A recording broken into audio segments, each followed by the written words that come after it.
Hello dear students, एक बार पुनः मेरी ऑनलाइन कक्षा में यानी विज्ञान हर घर बने पाठशाला में आपका हार्दिक स्वागत है। पिछले वीडियो में बच्चों हमने पाठ 10 किशोरावस्था की ओर को अच्छी तरह से पढ़ा था, समझा था और उसे पूरा किया था। आज की इस वीडियो में हम इस चैप्टर के अभ्यास के प्रश्न उत्तर करेंगे। चलिए शुरू करते हैं बिना देरी से। तो पहला प्रश्न देखिए, पहला प्रश्न है, शरीर में होने वाले परिवर्तनों के लिए उत्तरदायी अंतःस्रावी ग्रंथियों द्वारा स्रावित पदार्थ का नाम क्या है। यानी ऐसा कौन सा पदार्थ है जो हमारे शरीर में अंतःस्रावी ग्रंथियों द्वारा स्रावित होता है। तो मैंने आपको बताया था जितने भी अब अंतःस्रावी ग्रंथि हैं उसके द्वारा हमारे शरीर में एक पदार्थ स्रावित होता है, उसको बोलते हैं हम हार्मोन। क्या बोलते हैं? हार्मोन। तो ये है हार्मोन। उसके बाद पहला प्रश्न हो गया आपका। दूसरा प्रश्न है, किशोरावस्था को परिभाषित करें। तो मैंने आपको ये बताया था जब आपको मैंने पढ़ाया था, अच्छी तरह समझाइए। किशोरावस्था क्या होती है? जीवन काल की वह अवधि जब शरीर में ऐसे परिवर्तन होते हैं, जीवन काल की वह अवधि जब शरीर में ऐसे परिवर्तन होते हैं जिनके परिणाम स्वरूप जनन परिपक्वता आती है। यानी हमारे शरीर में जनन अंगों में मैच्योरिटी आती है, किशोरावस्था कहलाती है। यह लगभग 11 वर्ष की आयु से प्रारंभ होती है और 18 से 19 वर्ष तक रहती है। तो ये हो गया आपका किशोरावस्था। प्रश्न नंबर 3 है, ऋतुस्राव क्या है, वर्णन करें। तो ये भी आपको मैंने अच्छी तरह समझाया था। ऋतुस्राव क्या है यानी मासिक धर्म। तो इसका उत्तर क्या है? स्त्रियों में यौवनावस्था शुरू होने से अंडाणु परिपक्व होने लगते हैं। ठीक है, अंडाशय होता है, अंडाशय से अंडाणु निकलते हैं तो वो मैच्योर या परिपक्व होने लगते हैं। तो स्त्रियों में यौवनावस्था आरंभ होने से अंडाणु परिपक्व होने लगते हैं। अंडाशयों से एक अंडाणु परिपक्व होता है और लगभग 28 से 30 दिनों के अंतराल पर किसी एक अंडाशय द्वारा निर्मोचित होता है। निर्मोचित मतलब बाहर निकलता है। तो मादा के शरीर में 2 अंडाशय होते हैं, ओवरीज। तो दोनों में से किसी एक के द्वारा वह अंडाणु शरीर से निकलता है यानी अंडाशय से विमोचित होता है 28 से 30 दिनों की अवधि में। तो इस अवधि में क्या होता है? गर्भाशय की दीवार मोटी हो जाती है। जो गर्भाशय है उसकी दीवार मोटी हो जाती है। जब अंडाणु का निषेचन नहीं हो पाता तब उस स्थिति में अंडाणु तथा गर्भाशय का मोटा स्तर या मोटी दीवार उसकी रुधिर वाहिकाओं, ब्लड वेसल्स, ठीक है, उसकी ब्लड वेसल्स या रुधिर वाहिकाओं सहित निस्तारित हो जाता है, फट जाता है और बाहर आ जाता है। तो इससे क्या होता है? स्त्रियों में बहुत रक्तस्राव होता है, खून निकलता है। इसी स्थिति को कहा जाता है ऋतुस्राव या मासिक धर्म या रजोधर्म। ठीक है, तो उम्मीद करता हूँ बच्चों आपको ये समझ आया होगा। अब ऋतुस्राव या मासिक धर्म या रजोधर्म लगभग 28 से 30 दिनों में एक बार आता है। इसकी साइकिल जो होती है वो डिपेंड करती है बॉडी के स्ट्रक्चर पे। सभी स्त्रियों में यह अलग अलग होती है। किसी में 28 से 30 दिन होगी, किसी में 28 से 32 दिन तक जाएगी, किसी से 25 से 28 तक जाएगी। तो अलग अलग होती है। ये हो गया आपका ऋतुस्राव, प्रश्न नंबर 3। चलिए प्रश्न नंबर 4 की तरफ बढ़ते हैं। प्रश्न नंबर 4 है, यौवना आरंभ के समय होने वाले शारीरिक परिवर्तनों की सूची बनाओ। जब यौवनावस्था आरंभ होती है तो उस समय कौन कौन से परिवर्तन होते हैं उसकी सूची बनानी है, लिस्ट अप करनी है। तो ये भी मैंने आपको अच्छी तरह बताया। इसमें क्या आएंगे? यौवनावस्था में आरंभ होने वाले परिवर्तन इस प्रकार है। नंबर 1, लंबाई में वृद्धि, शरीर में वृद्धि हो जाती है, लंबाई बढ़ती है। नंबर 2, शारीरिक आकृति में परिवर्तन, शारीरिक आकृति में बदलाव आता है। जैसे जो लड़कियों होती है उनकी छाती में विकास होता है, स्तनों में विकास होता है। ठीक है, इस प्रकार। तीसरा, स्वर में परिवर्तन, लड़कों में जो आवाज़ होती है वो मोटी होना शुरू हो जाती है, परिवर्तन आता है स्वर में। चौथा क्या आएगा? जनन अंगों में विकास, यानी जो हमारे जनन अंग है उनमें विकास होना शुरू हो जाता है। इसके बाद हमारा 5वां जो इसमें बदलाव होगा, मानसिक, बौद्धिक एवं संवेदनात्मक परिपक्वता प्राप्त होना। यानी मानसिक और बौद्धिक एवं संवेदनात्मक, यानी जो आपकी भावनात्मक परिपक्वता होती है, कंट्रोल होता है, वो भी इसमें आना शुरू हो जाता है। शरीर के विभिन्न भागों में बाल आना शुरू होते हैं, जैसे बगल में और दाढ़ी, मूछ और शरीर के वक्षस्थलों में बाल आना शुरू हो जाते हैं। तो ये थे आपके यौवनावस्था आरंभ होने में शारीरिक परिवर्तन। तो आगे बढ़ते हैं प्रश्न नंबर 5 की तरफ। 2 कॉलम वाली एक ऐसी सारणी बनाइए जिसमें अंतःस्रावी ग्रंथियों के नाम तथा उनके द्वारा स्रावित हार्मोन के नाम दर्शाया हो। अब हमें क्या करना है, 2 कॉलम वाली एक तालिका बनानी है। जैसे इस तरह से बनाएंगे हम, ऐसे। ये आपका पेपर हो गया। इसमें क्या करेंगे हम, बीच में ऐसी लाइन लिखेंगे और यहाँ लिखेंगे हम अंतःस्रावी ग्रंथियाँ, और इस तरफ लिखेंगे हम उनके द्वारा स्रावित होने वाले हार्मोन। तो पहला आएगी अंतःस्रावी ग्रंथि कौन सी है, पीयूष ग्रंथि यानी पिट्यूटरी ग्लैंड। यहाँ पे आ गया पीयूष ग्रंथि। पीयूष ग्रंथि से क्या बनता है, थायरॉक्सिन हार्मोन या वृद्धि हार्मोन। ये नोट रखना आपने, पीयूष ग्रंथि से बनता है थायरॉक्सिन हार्मोन या वृद्धि हार्मोन। दूसरी आएगी आपकी थायराइड। थायराइड से क्या बनता है, थायरॉक्सिन हार्मोन। तीसरी आएगी आपकी एड्रिनल ग्रंथि। एड्रिनल ग्रंथि को बोलते हैं अधिवृक्क ग्रंथि भी बोलते हैं। तो इससे बनता है एड्रीनील। क्या बनता है, एड्रीनील। चौथी आएगी आपकी अग्नाशय यानी पेनक्रियाज। पेनक्रियाज भी एक ग्लैंड है, तो इससे जो बनता है वो बनता है पेनक्रियाटिक जूस यानी इंसुलिन। क्या बनेगा, इंसुलिन। और पांचवी आएगी आपकी वृषण। वृषण हो गया आपका, इससे बनती है आपका टेस्टोस्टेरोन हार्मोन। टेस्टोस्टेरोन जनन हार्मोन है। फिर छठी आएगी आपका अंडाशय, जो कि मादा में होता है, इससे बनता है एस्ट्रोजन हार्मोन। तो इस प्रकार आप जो है अंतःस्रावी ग्रंथियां इस तरफ लिखेंगे, उनके द्वारा स्रावित हार्मोन इस तरफ। तो ये भी आपका हो गया। प्रश्न नंबर 5 भी हमने कर लिया। चलिए प्रश्न नंबर 6 की तरफ। लिंग हार्मोन क्या है, उनका नामकरण इस प्रकार क्यों दिया गया है, उनके कार्य बताओ।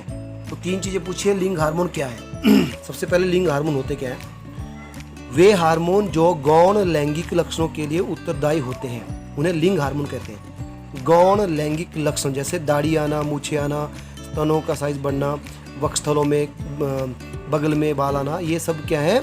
और हमारे जो हमारे लैंगिक भाग है उनकी परिपक्वता होना, ये है गौण लैंगिक लक्षण। मतलब इनके द्वारा हम पहचान कर सकते हैं कि ये लड़की है, ये लड़का है। तो ये ऐसे लक्षण होते हैं जिनके द्वारा हमें ये पहचान हो जाए कि ये लड़की है, लड़का है, उसको बोलते हैं गौण लैंगिक लक्षण। तो वे हार्मोन जो गौण लैंगिक लक्षणों के लिए उत्तरदायी होते हैं लिंग हार्मोन कहलाते हैं। उदाहरण के लिए एस्ट्रोजन और टेस्टोस्टेरोन। ठीक हो गया, पहला हमने कर लिया। अब दूसरा है उनका नामकरण इस प्रकार क्यों दिया गया है। तो उनका नामकरण इसलिए दिया गया है क्योंकि ये लैंगिक लक्षणों के लिए उत्तरदायी होते हैं, और इससे हमें यह पता चलता है कि यह लड़का है या लड़की है, इसका लिंग लग जाता पता हमें, इसलिए उसको नाम दिया गया लैंगिक हार्मोन। उसके बाद उसके कार्य क्या होते हैं। एस्ट्रोजन हार्मोन अंडाशय में अंडाणु को एवं टेस्टोस्टेरोन हार्मोन वृषण से शुक्राणु को परिपक्व करने देता है। तो 2 ही कार्य हैं। एस्ट्रोजन हार्मोन से अंडाशय से अंडाणु परिपक्व होता है, और टेस्टोस्टेरोन हार्मोन से शुक्राणु वृषण से शुक्राणु परिपक्व होता, उसका नियंत्रण होता है। तो ये भी आपका प्रश्न नंबर 6 भी हो गया। चलिए आगे बढ़ते हैं प्रश्न नंबर 7 की तरफ। प्रश्न नंबर 7 है आपका सही विकल्प चुनना है। किशोर को सचेत रहना चाहिए कि वह क्या खा रहे हैं, क्योंकि उचित भोजन में उनके मस्तिष्क का विकास होता है। ठीक है, शरीर में तीव्र गति से होने वाले वृद्धि के लिए उचित आहार आवश्यक होता है। तीसरा, किशोर को हर समय भूख लगी रहती है। चौथा, किशोर में स्वाद कलिकाएं भली भांति विकसित होती है। तो इसमें क्या होगा, इसमें आपका पहला देखिए, आपका जो इसमें उत्तर है ना, पहला ये भी सही नहीं ज़्यादा, चौथा भी सही नहीं है, तीसरा भी सही नहीं है, तो दूसरा जो है ये सही है। तो शरीर में तीव्र गति से होने वाली वृद्धि के लिए उचित आहार की आवश्यकता होती है। तो सातों के क का दूसरा। चलिए ख के ऊपर चलते हैं। स्त्रियों में जनन आयु काल कब से प्रारंभ होता है। ऋतुस्राव प्रारंभ होने से, स्तन विकसित होने से, शारीरिक भार में वृद्धि होने से, या लंबाई बढ़ने से। तो इनमें से ये तीनों तो नहीं होंगे, पहला होगा ऋतुस्राव प्रारंभ होने से। ठीक है, उसके बाद ग, निम्न में से कौन सा आहार किशोर के लिए सर्वोच्च आहार है। पहला चिप्स, नूडल्स, कोक। दूसरा रोटी, दाल, सब्जियां। तीसरा चावल, नूडल्स, बर्गर। चौथा शाकाहारी टिक्की, चिप्स एवं लेमन। तो इसमें कौन सा सबसे ज़्यादा अच्छा आहार होगा। तो पहला तो बिल्कुल नहीं होगा, दूसरा सही है, तीसरा भी ज़्यादा सही नहीं, चौथा भी ज़्यादा नहीं। तो उसका उत्तर होगा दूसरा, यानी रोटी, दाल एवं सब्जियां जो है किशोर के लिए अच्छा आहार है। तो उम्मीद करता हूँ बच्चों आपको ये प्रश्न भी समझ आया होगा। चलिए आगे बढ़ते हैं प्रश्न नंबर 8 की तरफ। अब निम्न पर टिप्पणी करें। तो अब हमने इसके ऊपर छोटी छोटी टिप्पणी करनी है, 3-3 लाइनों की टिप्पणी करके बताना है कि ये होते क्या है। पहला है एडम्स एप्पल। तो एडम्स एप्पल क्या होता है बच्चों, मैंने आपको बताया। तो इसमें हम क्या लिखेंगे, यौवनावस्था में स्वरतंत्र जिसे हम लैरिंग्स कहते हैं उसमें वृद्धि आरंभ हो जाती है। लड़कों का स्वर यंत्र विकसित होकर अपेक्षाकृत बड़ा सा दिखाई देने लगता है। ठीक है, लड़कों में बड़ा हुआ या बढ़ता हुआ स्वर यंत्र गले के सामने की ओर सुस्पष्ट उभरने लगता है, जिसको हम दिखाई दे सकते हैं। इस उभरे हुए भाग को बोलते हैं एडम्स एप्पल या कंठमणि।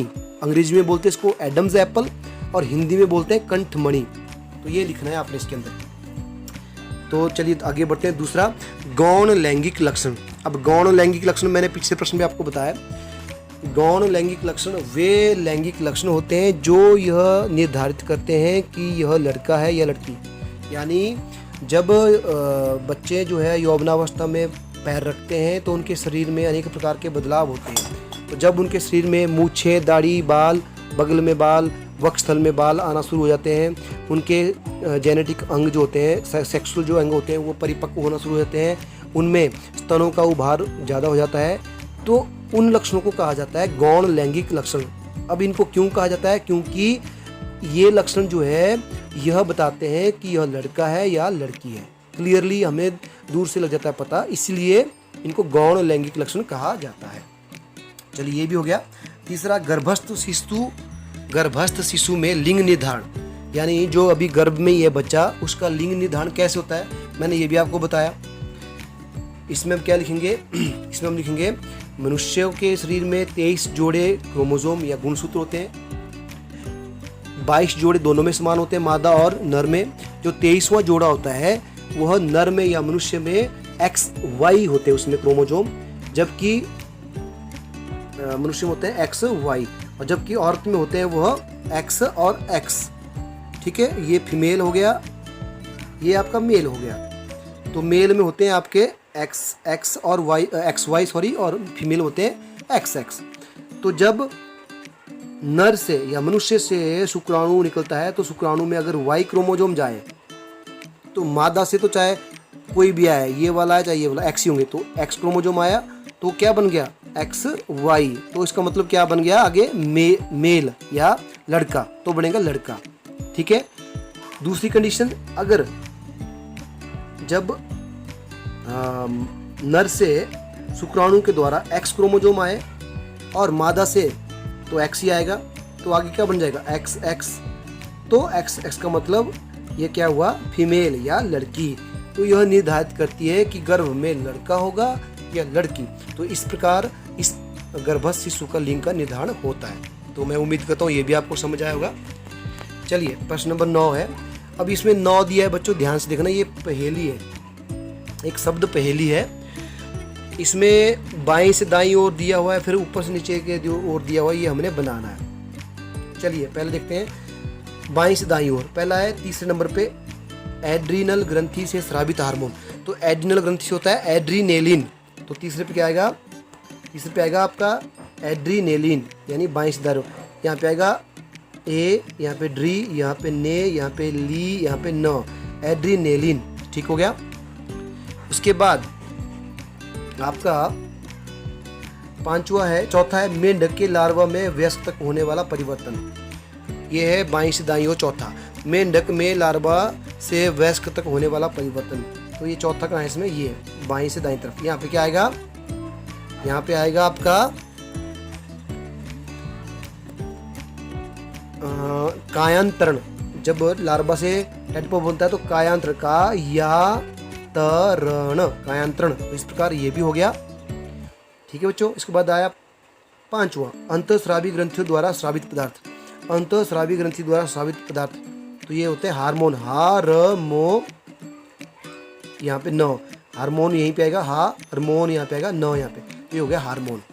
ये हो गया बाईं से दाईं तरफ। अब आता है हमारा ऊपर से नीचे की ओर। ठीक है, ये ध्यान से देखते हैं हम, ऊपर की ओर से नीचे की ओर, यानी इधर से। तो पहला का है ये, इसमें क्या है, अंतःस्रावी ग्रंथियों का दूसरा नाम। अंतःस्रावी ग्रंथियों का दूसरा नाम क्या है, ऊपर से नीचे की ओर, वो है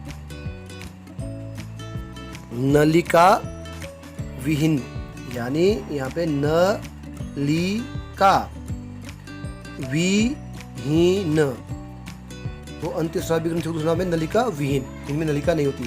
ठीक हो गया। इसके बाद दूसरा ये है स्वर पैदा करने वाला अंग, जो मैंने अभी बताया उसको बोलते हैं स्वर यंत्र। तो ये नंबर 2 ऊपर से नीचे यहाँ पे स्वर यंत्र, स्वर यंत्र। ठीक हो गया। तीसरा चित्र में देखिए ऊपर से नीचे की ओर नंबर 3 पे ये क्या है, स्त्री हार्मोन। तो स्त्री हार्मोन होता है एस्ट्रोजन, यहाँ पे आएगा एस्ट्रोजन। तो इस प्रकार ये हमने शब्द पहली पूरी करी। तो उम्मीद करता हूँ ये भी आपको समझ आई होगी। ठीक है। बाकी प्रश्न नंबर 10 है, इसको आप अपने हिसाब से कर सकते हैं, करने की जरूरत भी नहीं है, ये आता नहीं एग्जाम में।